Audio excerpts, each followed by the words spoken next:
안녕하세요. 군사돋보기입니다. 우크라이나 전장에서 점점 러시아군의 입지가 약화되고 전황 또한 불리하게 돌아가고 있지만 이들에게는 정말이지 측은지심이라는 것을 가질 수가 없는 것 같습니다. 우크라이나군의 장거리 정밀 요도 화력 자산이 집요하게 러시아군의 탄약고를 타격해대자 러시아군이 이제는 자포리자의 에네르호다르 원전을 인질로 삼아 이 시설 내부에 탄약과 미사일을 보관하고 있다는 경악스러운 소식이 현지 시각 7월 20일 들려왔는데요. 에네르호다르의 운영사인 에네르호아톰은 러시아군이 원전 내부의 기관실을 강제로 개방하더니 이곳에 무기와 탄약을 보관하고 있다고 보도 자료를 통해 알렸습니다. 이 소식이 충격적인 이유는 과거 최악의 원전 사고였던 체르노빌 사태의 재림이 될 수 있기 때문입니다. 개전 이후 에네르호아톰은 열출력 3000메가와트를 발생시키는 에네르호다르 원전에 가압 경수로 6개를 가동 중지시키려 했지만 러시아군이 이것을 점령한 후 1, 2, 3, 4, 5기 4기의 가압 경수로를 계속 가동시키도록 강요했습니다. 우크라이나의 전력을 빼앗기 위함이었는데요. 에네르아톰사에서는 기관실 내부에서 미사일이나 탄약, 무기가 폭발할 경우 원전 전체가 박살나며 체르노빌에 이은 어마어마한 세계적 재앙이 닥칠 것이라 계속 경고하고 있지만 러시아군은 이곳에서 나갈 생각이 전혀 없는 상태라고 합니다. 그러나 이렇게 위험을 감수하기까지 해서 미사일과 탄약을 보존하려는 악독한 노력이 있으면 뭐하나 싶은 일이 또 발생했는데요. 빼도 박도 못할 영상 증거와 함께 이스칸데르 SRBM이 실전에서 도저히 쓰지 못할 물건이라는 것이 세 번째로 공개됨에 따라 확실히 증명되었고, 아무래도 전 세계가 러시아의 거짓말에 단단히 속고 있었다는 것이 확증되었습니다. 뿐만 아니라 이제 질과 양 모두에서 크게 지친 러시아군을 압도하는 우크라이나군이 돈바스 지역에서도 공세를 시작할 것이라는데 어떻게 된 일인지 알아보겠습니다. 전문가는 아니지만 해당 분야의 정보를 조사 정리했습니다. 본의 아니게 틀린 부분이 있을 수 있다는 점 양해해 주시면 감사하겠습니다. 이미 지난번에는 이스칸데르 전술탄도 미사일이 공중에서 2연속으로 폭발해버려 망신을 산 적이 있었는데, 이런 일이 또 생기다니 푸틴은 고소해야 할 자국의 기업이 점점 더 많이 늘어나고 있는 상황입니다. 전 세계가 두려움에 떠는 공포의 근원이자 러시아의 자랑인 자칭 세계 최강 전술탄도 미사일 9K720 이스칸데르 SRBM의 최신형 버전이 등장했다는 보도가 여러 오신트 보도들에 의해 알려지고 있는데요. 알고 보니 사정거리가 500km에 달한다는 그 대단한 이스칸데르 전술탄도 미사일이 불과 300m를 제대로 날아가지 못하고 땅으로 고꾸라져 러시아군 진지에서 폭발해버린 것입니다. 현지 시각 7월 21일 여러 오신트 보도들은 이를 두고 러시아 이스칸데르가 이번 전쟁을 겪으며 눈앞의 표적을 타격하는 새로운 버전으로 발전했다는 비아냥 섞인 멘트를 올린 것이었습니다. 바로 이 영상인데요. 이 장면은 해당 미사일 차량에서 두 번째로 이스칸데르를 쏘는 모습이라고 하는데, 고작 몇십 미터 상공위로 상승하던 이스칸데르 미사일이 어째 무엇이 잘못되었는지 갑자기 비행고도를 낮추더니 300m를 채 날아가지 못하고 추락해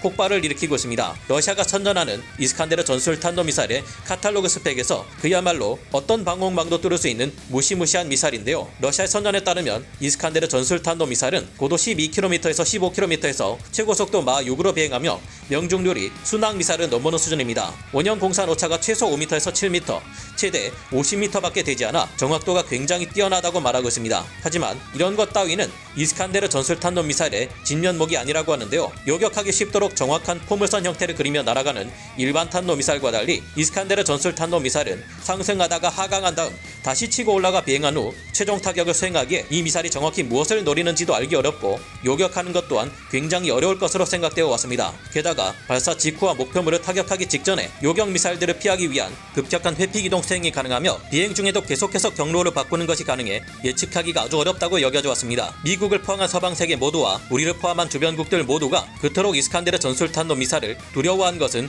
이 때문이었습니다. 전술탄도 미사일보다 훨씬 값비싸고 위력적인 전략무기인 대륙간 탄도 미사일 ICBM에서나 사용하는 기만용 디코이마저 장착하고 있는 것이 이스칸데르였습니다. 우리 한국에서도 북한이 이스칸데르를 모방해 만들어낸 KN-23 미사일을 극도로 경계하며 이를 막을 대비책을 세워야만 한다고 말해왔습니다. 미국의 트럼프 행정부에서도 이 이스칸데르 미사일의 개발이 중거리 핵전력 조약인 INF를 위반한 것이라며 미국 또한 INF를 탈퇴하게 만드는 계기가 되기도 했는데요. 중거리 핵전력 조약 INF란 중거리 지상발사 미사일을 폐기하기로 합의한 조약입니다. 그러나 이번 우크라이나 전쟁 개전 이후 그 대단했던 이스칸데르 미사일의 아성은 크게 무너지고 있습니다. 러시아군은 이스칸데르 미사일로 우크라이나군의 부크 방공 시스템이나 여러 거점을 타격하는 모습을 자주 보여주었는데요. 그런데 지난번 우크라이나 공항 활주로에 10발가량의 미사일이 떨어졌는데 이중 목표물을 제대로 맞춘 것이 단 한 발도 없다며 우크라이나 측은 러시아군 미사일에 떨어지는 정확도를 크게 조롱했습니다. 이후 서방 세계에서 지원되는 무기와 군수 물자들을 수송하는 관문인 리비우의 철도역을 이스칸데르 미사일이 공격하려 했지만 결국 철도역을 빗나가더니 엉뚱한 민가로 떨어지고 말았죠. 그런데 이보다 더욱 치욕스러운 일이 발생하고 말았습니다. 러시아가 쏘아올린 두 발의 이스칸데르 미사일이 연속으로 공중에서 폭발해 아까운 돈만 날리고 같은 러시아군 진지의 파편으로 인한 피해를 입혔던 것이 지난 6월 23일의 일이었는데요. 이때 이스칸데르 미사일의 파편은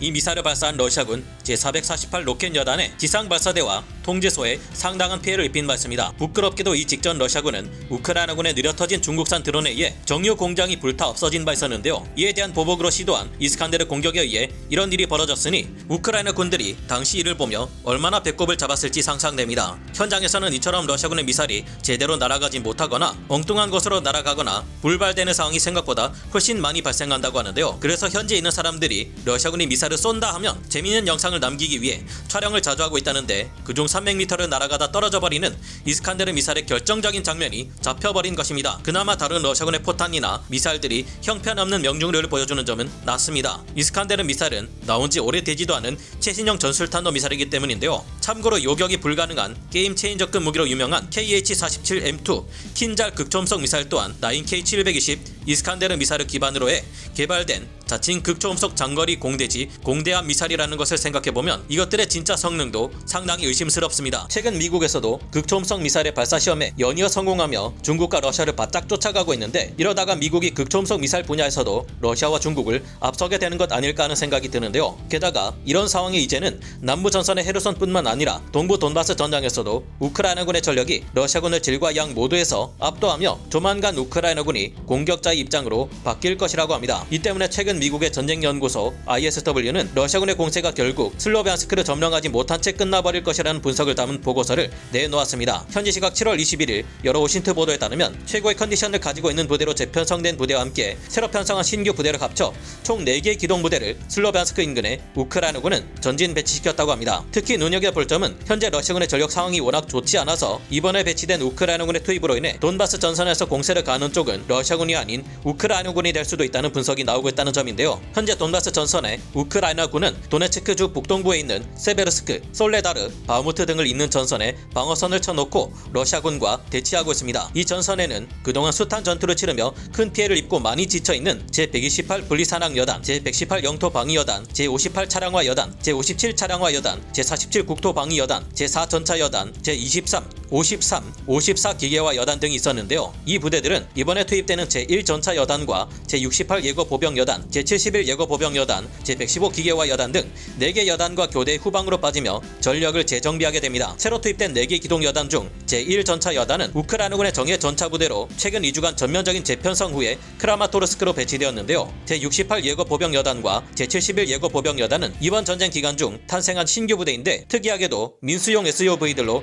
구성된 3개 차량화 소총대대 그리고 1개의 전차대대에 더해 1개의 포병 연대를 갖추고 있다는 점입니다. 이들은 기동전이나 산악전에 특화되어 신속한 작전을 수행할 수 있는 이들로 평가되고 있는데 이번 전투에서 어떤 역할을 맡아 수행하게 될지 기대됩니다. 이에 비해 러시아군은 약 열흘간 휴식을 취하고 재정비를 했음에도 심각한 보급 문제와 탄약 부족 문제 때문인지 전력을 회복하지 못하고 있어 큰 열세에 놓여 있는 상황인데요. 최근 러시아군은 우크라이나에서 최소 22개에서 최대 25개 대대 전술단을 철수시켜 본토로 보냈다고 합니다. 이 중에서도 러시아군 제1전차군의 피해가 상당하며 바흐무트 방면 러시아군도 지난 세베로도네츠크 시가전과 리시찬스크 전투에서 입은 피해를 감당할 수 없어 결국 본토로 돌아갔다고 하는데요. 최근 우크라이나군은 또다시 10여 군의 러시아군 탄약고를 동시 공격했다고 하는데 러시아군의 보급로를 아예 끝장내버려 본토로 돌아간 러시아군이 다시 침략해오지 못하게 만들 수 있었으면 좋겠네요. 오늘 군사 돋보기 여기서 마치고요. 다음 시간에 다시 돌아오겠습니다. 감사합니다. 영상을 재밌게 보셨다면 구독, 좋아요, 알림 설정 부탁드리겠습니다.